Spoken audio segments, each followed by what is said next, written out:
I think it's about the failure. It's the amount of times that I've been knocked down and kind of gotten back up again, really with the same amount of enthusiasm. I've heard millions of no's, but I still got back up. You've been in the sales industry for 26 years. You've done well over $2 billion in real estate, selling over 700 homes a year consistently. And you started content all the way back in 2018, putting out a video a day. And now it looks like you're putting out a podcast a day. As a real estate agent, nobody was doing it. Maybe another 2 people max. Everyone around me, though, thought I was on crack. Nothing's ever really stuck with people other than this. You are enough. And I think it probably just has to do with the fact that there's been so many people that have been told that they're not enough, that they're not good enough. We consistently and constantly remind ourselves that, look, we're all enough.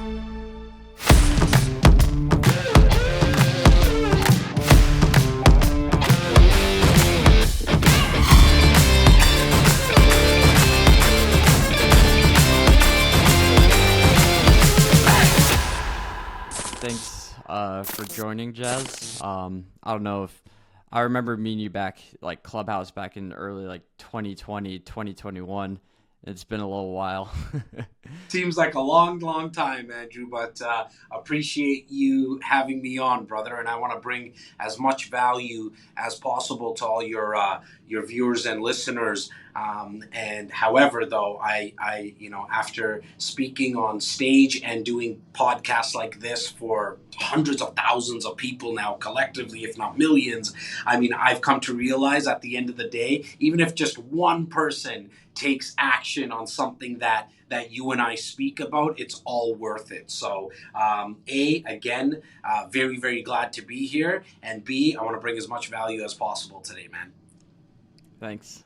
And yeah, I just wanted to honor you for a minute because you've been in the sales industry for 26 years and you've done well over $2 billion in real estate, selling over 700 homes a year consistently, ranking in the top 3 in the country for Royal LePage Signature for 5 years. And you started content all the way back in 2018. You're putting out a video a day, and now it looks like you're putting out a podcast a day. So you've really kind of moved through the whole cycle and you've accomplished a lot. So I was curious, when you look at your life and you look at your story, what do you think are some of the overlooked parts of why you're at where you're at today that sometimes get glossed over? I think the amount of failures that I've had along the way, and as you're reading the bio, just a couple of minor kind of changes. I don't do a podcast a day. It definitely looks like it, and we'll talk about how I do my content creation. But I definitely have been doing the podcast since 2018, and we're upwards to like 218, 219 episodes. But to answer your question, man, I think it's about the failures, right? Like it's the amount of times that I've been knocked down and kind of gotten back up again, really with the same amount of enthusiasm. And not to say that like every time, when you're in sales, which I've been doing not for 26 years to be exact, 29 years, I've heard millions of no's. Right?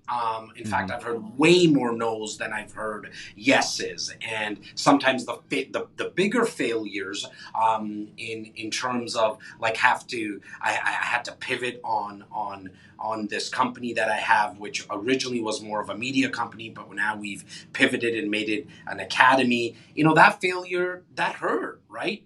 But I still got back up, and what I was trying to say earlier and articulate was some days are not always positive, or I don't come with the same energy, but I like to think that there's only maybe 22 or 23 of those days in a year, and I'll take the other 340 odd days where I'm very positive, and it's very easy to get past those no's when it comes to sales. But I think the number one thing is the failures and the resilience it takes, man. Like it really takes you being resilient and knowing what you want, knowing why you want it, and then taking action every single day, including those days that it didn't work out the way that you wanted to, but you keep getting up and doing it again, keep getting up and doing it again. I think that's probably the most overlooked part of my journey, because now, and it's weird, man, because I'm not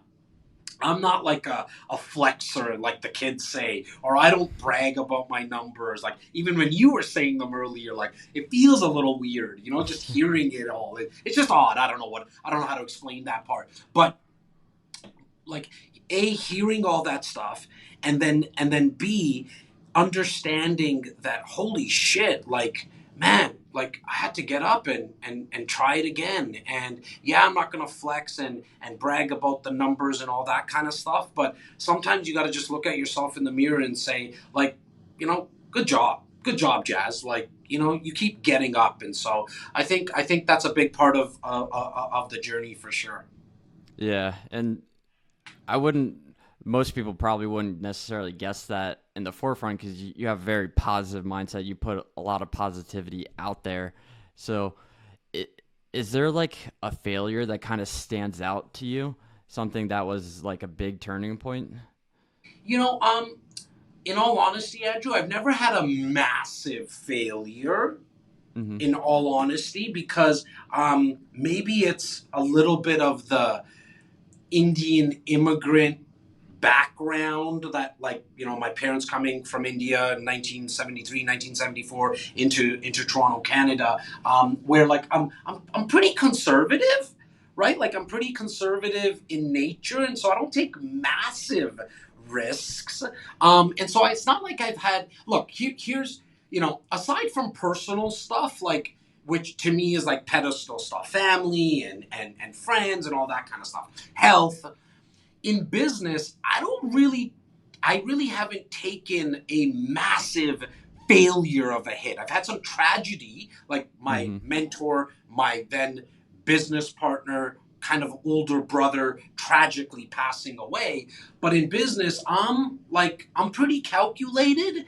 And even what I think people from the outside would say, like, oh, entrepreneurs are, you got to take risk.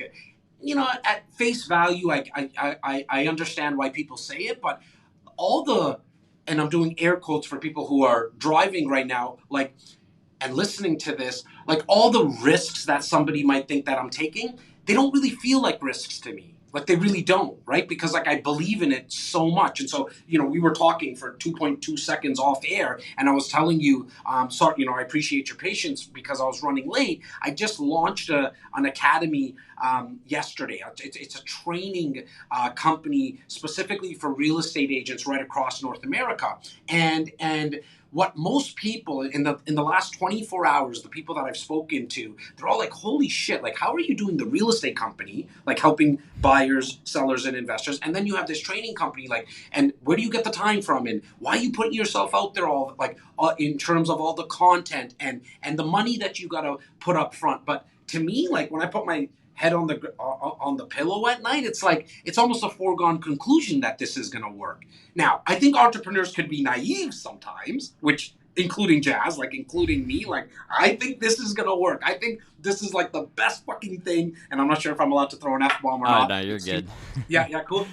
Like, I think it's the best thing since sliced bread, right? And so, but I don't feel like it's risky. Hence why I've never had a massive failure. Because in business, I think the failure is like when you have to shut the business down. I've never had to shut any of my companies down because I haven't had that big of a failure, because the way that I've built my companies and organizations is through the 10-year windows, starting right now, like, your listeners are catching me at an amazing time because this new organization just launched, and I love that these conversations are recorded because we're going to be able to come back here in 10 years. Like, I'm not thinking about the next 10 days, 10 months of this academy. It's like a 10-year window, right? And so what I like to say to people when it comes to business specifically, but also your investments, because I'm a real estate guy, and also your relationships, don't be a day trader, be a decade trader.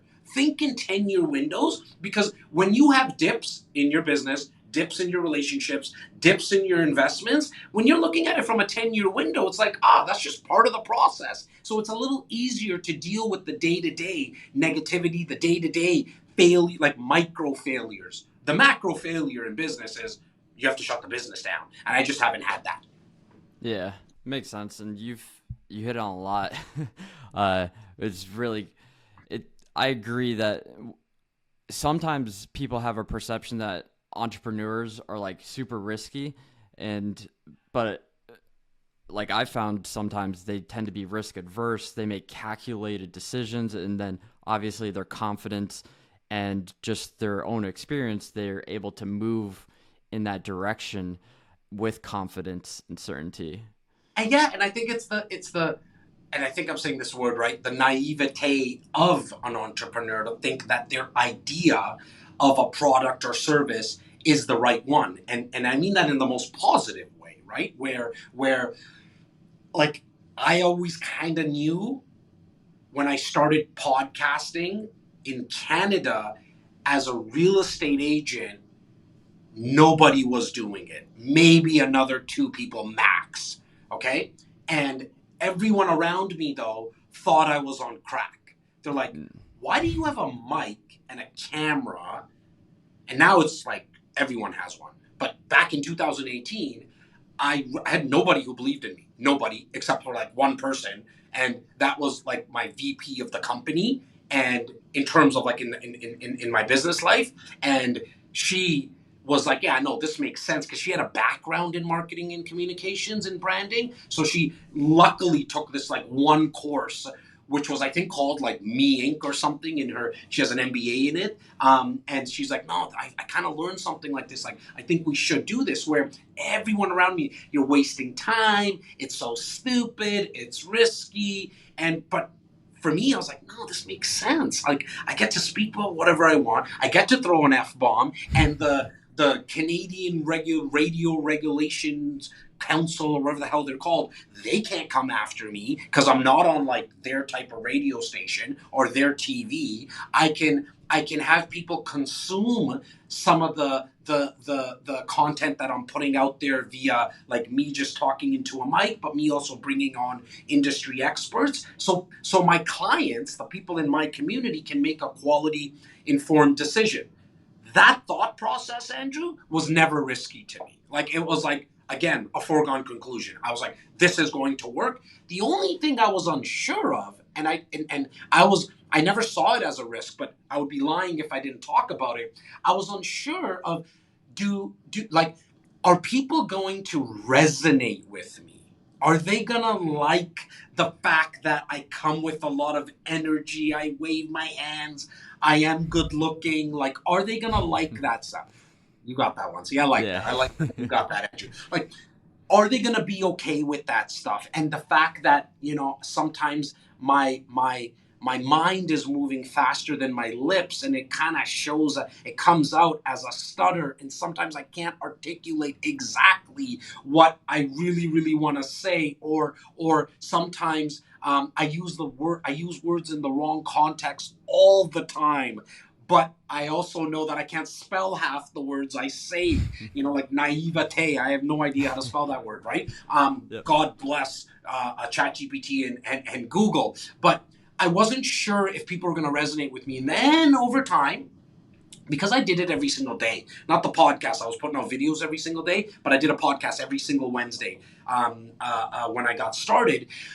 I started to put in those reps, and I started to notice that people kind of give you a long leash. Like they're not as hard. Like yeah, you get your trolls and you get people, and I don't like to call them haters. Like I know that's the easy word to say, but you just get people who are maybe having a bad day, and then on TikTok they start ripping you, but they're probably just going through a bad day, right? And so I knew that I was okay with that, but I was like at the masses, majority of the people that are watching and listening, what are they saying? And then you get the positive reinforcement, right? People are like, man, no, I really like the energy. And I still get till this day, what are we at? 4 or 5 years later, I guess. I still get people saying, nah, like, I don't like your energy. I don't like the fact that you speak so fast. And I don't like the fact that you throw F bombs, right? I don't like the fact that you you say that you help people create wealth, but you do it in a t-shirt and in a hoodie, right? And so that's okay. I'm not trying to get all 8 billion people. I would like to, but I'm not really thinking that I am. I'm saying, can I get majority of them? And let's try every single day to do that because it's just a lot more fun. Yeah, and I want to touch on like why you love podcasting and how it changed your life in a moment. I do want to kind of follow the thread a little bit on the positivity because I noticed your shirt saying "You are enough," and I heard that. I think was your parents said that to you as a kid. Yeah, like it really wasn't like exactly what my father said in all honesty, but he showed it to me, and there's aspects of how he would say it. And what really resonated with me as a kid was the fact that I got called into the principal's office like minimum once every couple of weeks, right? And some stretches it was every single week, right? The report cards always showed, other than Jim, you can't show it, you can't see it right now for your listeners. I'm not as athletic as I was back in high school, but right through, like right from Andrew grade, I'm gonna say grade like 4 or 5 upwards to like the day they got me out of high school. I like they got my parents got called every single day, like every other day, like definitely on the report cards, just this, he's a nuisance. He's not letting other people learn. You should get him checked out. There's something wrong with him.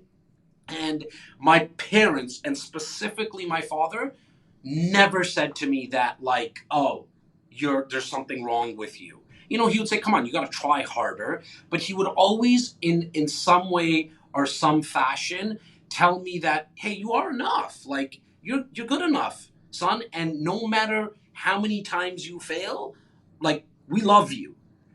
And like I have 2 older brothers, and if they were beside me right now, they would say the same thing. Like, I'm 41 right now, and I have a 46-year-old or 47-year-old brother, and then a 51-year-old brother. And we always say that the same thing that we've always remembered about my father and mother. Like, and both my parents are still alive and doing very well.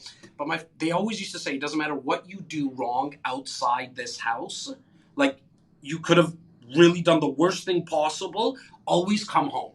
Just come home and we'll figure it out. Now, why is that important? Well, because as a kid, not to think that I was like doing really bad shit out there, but even when I was doing bad in school, even when I failed, like I've been selling newspapers since I was 12 years old. I've been knocking on doors since I've been 7 years old, but I wasn't selling anything at that time. It was just like helping with the Christmas ornaments and stuff like that. When people shut the door on me and all that kind of stuff, it never really affected me because I always knew that when I go home, I'm like the prince. I'm the youngest out of the 3 brothers. And so I knew how much I was loved, right? And so I always had that foundation. I still have that foundation with my family and definitely with my colleagues because we kind of have that environment here at our office. But for me, man, like just knowing that it didn't matter how many times I failed. My parents were going to still love me. And they constantly reminded me that, like, you have all the resources. You're going to find your way. Like, you're going to figure it out. Like, we kind of know you ain't going to be a doctor. You're not going to be a lawyer. You're not going to be an engineer. The kind of 3 things that in the Indian community that parents are looking for. And they Yep. never shunned me for it. They wanted me to try harder. They were like, can you just try harder? Like, it's good to push yourself. So they always gave me that kind of positive encouragement. They also punished me. Like, I definitely got punished. They didn't let me get off easy when those report cards came in. But just knowing that, and then when it was time for me about 6, 7, 8 months ago to do some new rebranding of some clothes, I was like, you know what? This is the one, guys. I told my team, and I've done other iterations of positive messaging on t-shirts, hats, and merch and all that kind of stuff. And I don't sell this. Like, it's not a merch company by any means. Nothing's ever really stuck with people other than this. Like, I'm in the thousands now upon thousands of people who bring up this "you are enough," and I'm like, holy shit! Like, I didn't know it was going to resonate that much. And it's funny, right? Sometimes with the other things that I thought were going to resonate on t-shirts, they never did. And this, And I think it probably just has to do with the fact that there's been so many people that have been told that they're not enough, that they're not good enough, that they're not pretty enough, that they don't have enough, like all these things. Where in my world, and definitely the people that are on my team, like we consistently and constantly remind ourselves that, look, we're all enough. We just got to keep going. Don't give up. I know it's a fluffy thing to say, or it's very philosophical. Sorry, but at the end of the day, man, if you keep going and don't quit, you have a very high probability of attaining what you want to actually hit. Yeah, and I was gonna ask how that ended up translating over to you and your team, Yeah, because when you're running a business, like one of the things, like you as a leader, you're willing to take risks, you're willing to fail, you're willing to make mistakes, but sometimes people underneath you, they might feel like they can't make mistakes, or giving them that vulnerability that, like, hey, yeah, you can try this and let's keep going, and even if we fail at it, we'll keep going. Like, is that yeah. something you've tried in? Yeah, look, I mean, I think one thing we say a lot out here, in our office, like it probably comes up at least once every 2 days minimum, which is, guys, we're not brain surgeons, so we're allowed to make mistakes. You're a brain surgeon, like they should be getting paid millions upon millions of dollars if they don't. I've never looked at a salary of a brain surgeon, but they probably can't make a mistake when they're doing the surgery. Us, guys, we're supposed to make mistakes. If we're not making mistakes, we're not really doing anything that big. We're probably doing something that's slightly actually even boring. And so the culture around the team is exactly that. And I think, look, your brain will always find what it's looking for. If you're looking for the positive, you can find the positive. If you're looking for the negative, it will definitely find the negative. But on a higher level, which is the law of vibration, because I think I put out a lot of positivity, I attract a lot of it because I'm on that vibration and on that frequency, right? And so I have two organizations and I have two business partners. Both of them, and they both should be on your podcast, by the way. So just like make sure that we connect. Simeon in my real estate company, Laura in my training company for realtors. We're all cut from the same cloth. Case in point, that I attracted them into my world. Right now, that again now starts at the top, but I'm gonna say, yeah, like every single person in my organization has is like if five was like the scale, like 0 to 10, sorry, was the scale of positivity. Not every one of them are a 9 and 10, but they're all past the five. They're all at like they're always living at a minimum of six. That doesn't mean that they don't have days where they're a 2 out of 10. That's like even I have those days, as I mentioned earlier. But we just attract those people, and the ones that are not with us and they're amazing people, they're not here for a reason. Not all of them, but majority of them. Why? Because it is sometimes hard to like to fail, but then you have someone like me saying it's okay, guys, don't worry, let's keep going. And it's not like I'm trying to do a rah, like it's not that. It's just like, no, let's just get up. Okay, that was the failure, it didn't work out that way. Let's we can't go over this obstacle, we can't go under it, let's try to go through it. And yeah, oh shit, we went through it, and now we really fucked up our head. Like our head's hurting now because we hit the head against the wall. We didn't make it through. And so I think that's hard to be around sometimes, and hence why those people are not here. Yeah, and I agree. Like the vibrations, what you put out in the world, kind of reminds me of your podcast with Bob Proctor. Oh, um, man.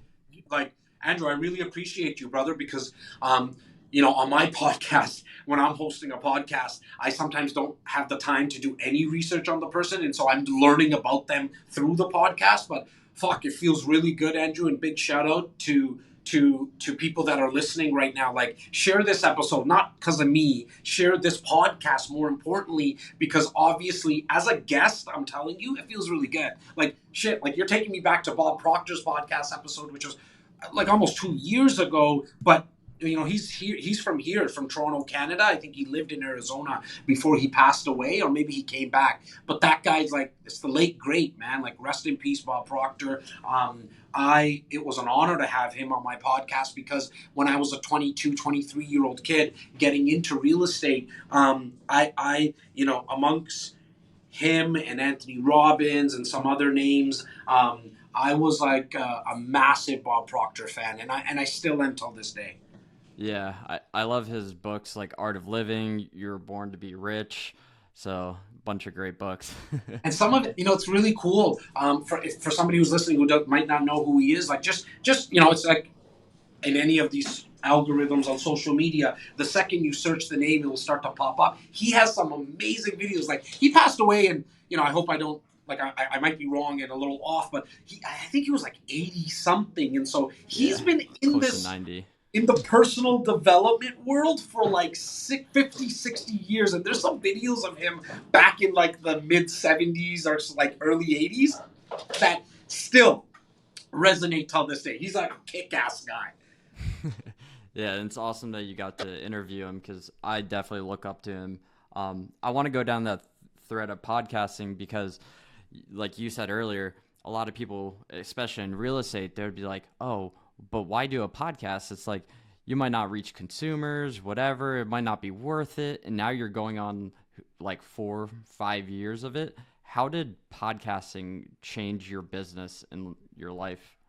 Well, from a business perspective, and I think most people want to, like, most people who are listening to this, fortunately or unfortunately, I'm not gonna decide for people, but they're probably looking for the answer of, like, no, tell me how much money you made from it. Like, that's what I really care about, right? Yeah. And like I said, fortunately or unfortunately, for me, it was never about that. I always thought about, I know that as a salesperson, as a business owner, as an entrepreneur, I need people's awareness. Like, before they're gonna buy or sell with me, like, use my training company to help them better their business. We need their awareness. Like, they need to know us. They need to see us. And so I was knowing that, I was like, okay, what's a medium that allows to do it at a very cost effective number? And I came across podcasting at the time when I did it, when I started in 2018. I started with audio only. Number one reason was because I was very insecure about the cameras. Now I need like 15 cameras. I like all different angles, and we know what to do with cutting clips and stuff, which I'll talk about in a second. And so and also you can distribute it to the world practically for free. Like, there's a distribution software that you need to distribute it to all the Apple Podcasts, Spotify's, and iHearts, and Google Play, and all that kind of stuff. But it's pretty much, it's free, right? And I mentioned it earlier, it's your own show. So, like, I love, like, you can name it whatever you want. You can name it, Breaking and Building Leaders podcast. You can name it the Andrew podcast. You can name it the Jas Takhar podcast, like I did, whatever you want. And you can also speak about whatever you want, and no one can, generally speaking, shut you down. I know we went through a little time in the last couple of years through kind of cancel culture and stuff like that. But hats off to the CEO of Spotify, because that guy, no matter what, didn't cancel anybody.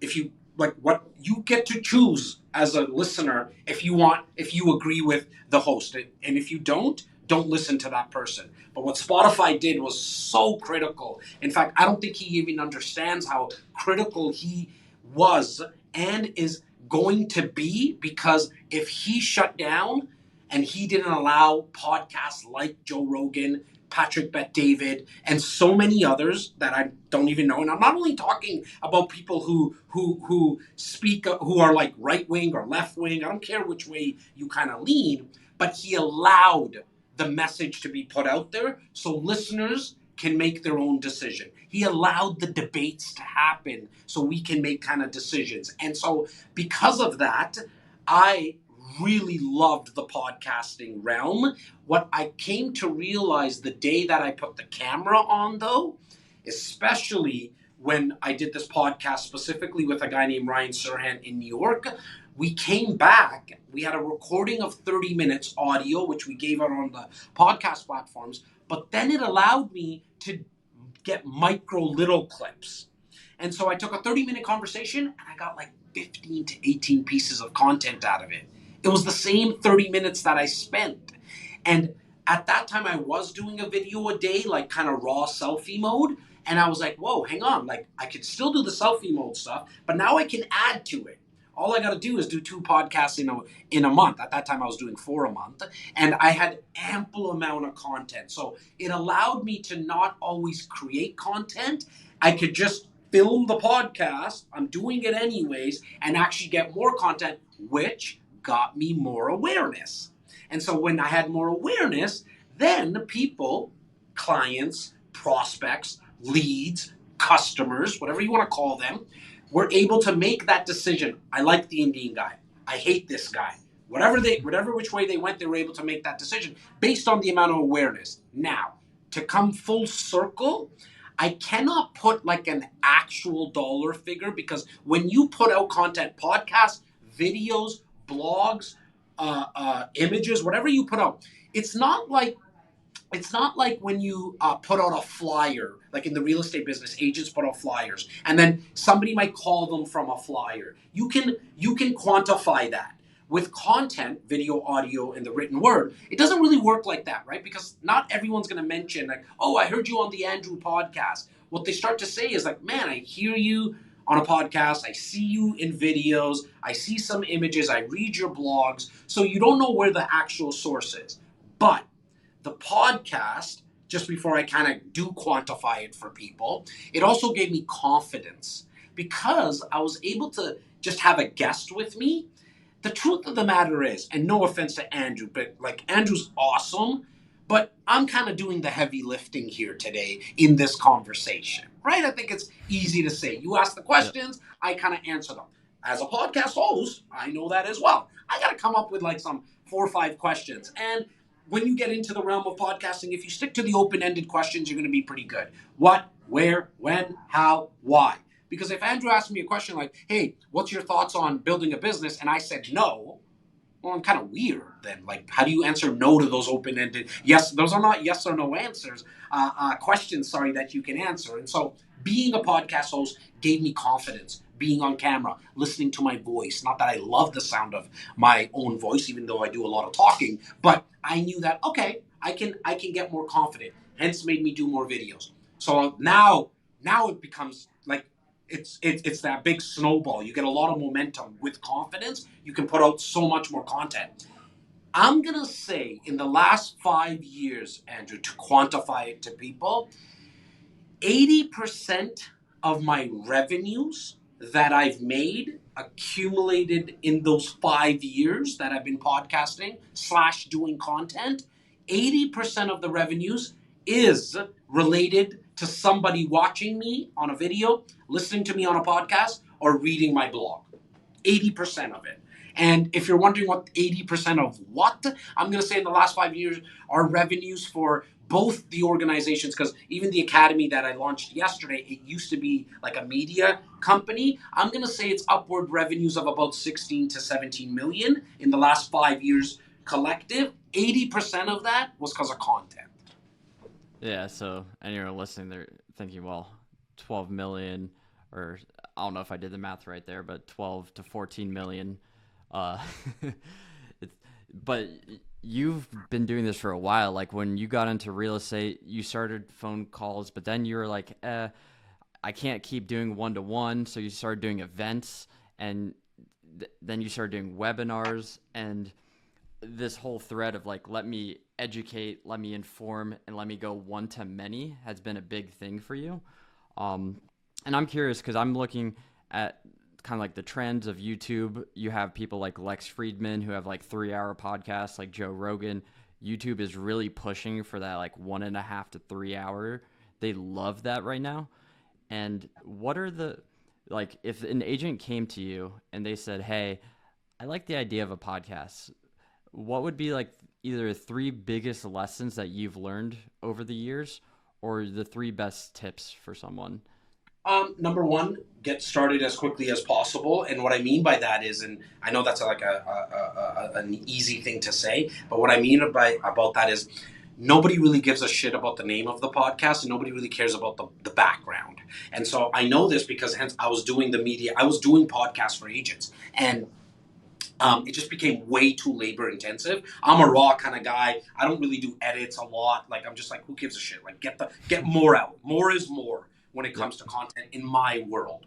Everybody can have their own opinions about it. But what I think like 90% of the time, the people that never started the podcast, they're still like 2 years ago they asked me about it. They're still thinking about what color their background should fucking be. Right? Like 2 years they've been waiting on that. And then And you you get started people with a $75 mic too. bang on, Andrew. 75-minute, $75 mic. Buddy, at one point, like just so everybody knows, I don't own a computer. I haven't touched a computer in 8 years. I'm doing this podcast on a cell phone. Like this podcast right now is on my cell phone. Right? And so like don't overthink it. Nobody cares about your background. Get started. You can adjust along the way. Use a strategy that I call ready, fire, aim. Don't spend a lot of time in aiming because then you'll fall into paralysis by analysis. But that doesn't mean never aim. Pull the trigger first and then we'll adjust along the way. And so that's my number one tip because that's literally, I have so much data. I have so much data with so many people who want to do the podcast, but they don't start because they're worried about the insecurities of how it looks and like what the name is going to be. But it all kind of dwindles down to one thing. They're really just worried about what they think people are thinking about them. Yeah. And you're going to come to realize nobody's really thinking about you as much as you think that they're thinking about you. I'll say that again. Nobody's really thinking about you as much as you think that they're thinking about you because at best you're a supporting actor or actress in someone else's life. They're thinking about themselves. So that's my number one tip. Number two is don't worry about the times and the algorithms because I've come to realize in a 5-year period, like you mentioned that about YouTube. I didn't even really know that. That's just news to me. I'll have my team look at it and we'll look at some analytics. And not to say that that stuff's not important, but don't get hung up on that because the algorithm's going to change. YouTube then is going to tell you they want your podcast to be 10 minutes. And so if you're always relying or caring so much about the algorithms, you'll start to not enjoy it as much. And so for me, I think that is very important because consistency is undefeated and longevity is something that's going to the way to have longevity, let me rephrase that. The way to have longevity is if you enjoy what you're doing.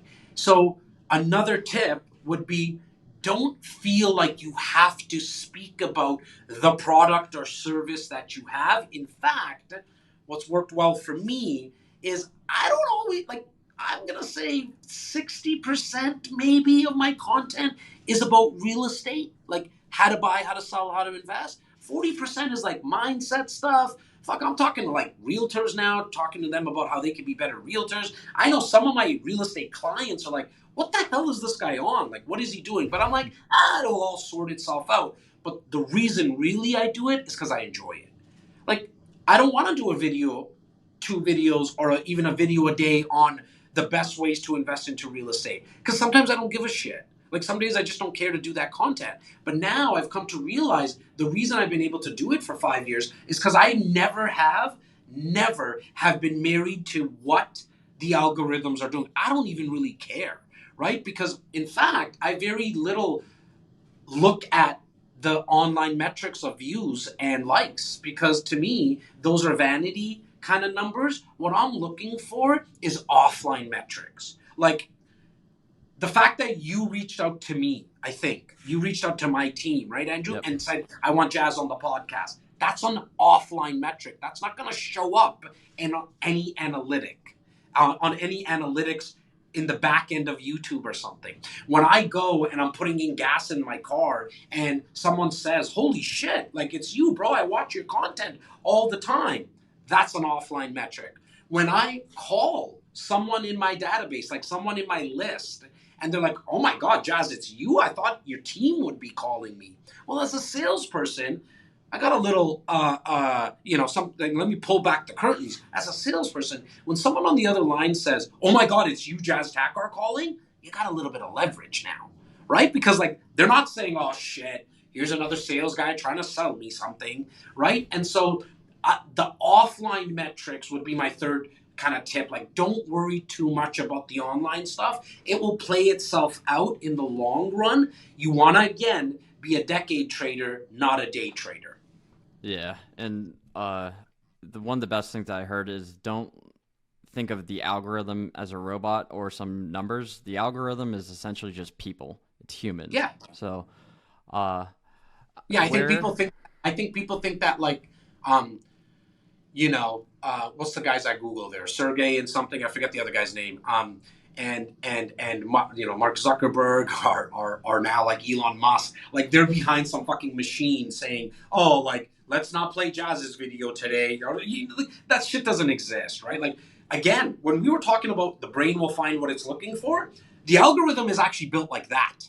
In fact, everybody can test it right now. Just open your phone and the next 10 videos on YouTube Shorts, TikTok, or Instagram, or Facebook, or LinkedIn, the next 10 videos that come up, whatever is like 70% of the 7 out of the 10 videos are going to be similar.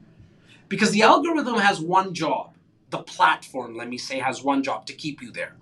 Instagram does not want you to leave to go to TikTok. TikTok doesn't want to have you leave and go to YouTube. So what are they going to do? They're going to give you more of what you like. Now, you might not want to show me or Andrew your phone because now we're going to find out what you're really into because whatever you're watching on your phone, we're going to kind of get a better idea of what you like, right? And so, for real, I'm going to do a video on this because you just gave me a content idea. Like, I'm going to say 7 out of 10 videos on mine, like right now today, are inspirational kind of messaging, right? And then the other 3 are just stuff that they're trying to drop to see if I like it. So they'll send me, some like cooking video. And sometimes I get enthralled into it and then I go into this rabbit hole of watching like street food being made. And then the next 2, 3 days, 7 out of 10 videos are street food videos, right? And so if you're not liking social media because of what it's putting out to you, it's because of you, because you're watching that shit. Get away from the negative stuff. Watch the positive stuff, and more positive will start coming into your feed. I love that, and I know you got to run. So where can people follow you if they want more? I appreciate you, buddy. I mean, you know what? Just Google my name, Jas Takhar, Jastakar, and you can decide how you want to consume me. You could again read my blogs. You can watch my podcast, watch my videos, whatever you like. Like I have the long form stuff, I have the short form stuff. Kind of figure it out on your own. I don't really have like one favorite place. Google me, and you can make your own decision. Awesome. Appreciate it, and thanks for joining, and thanks for Thank you, keeping you Andrew. You were guys. awesome. An amazing host, my man.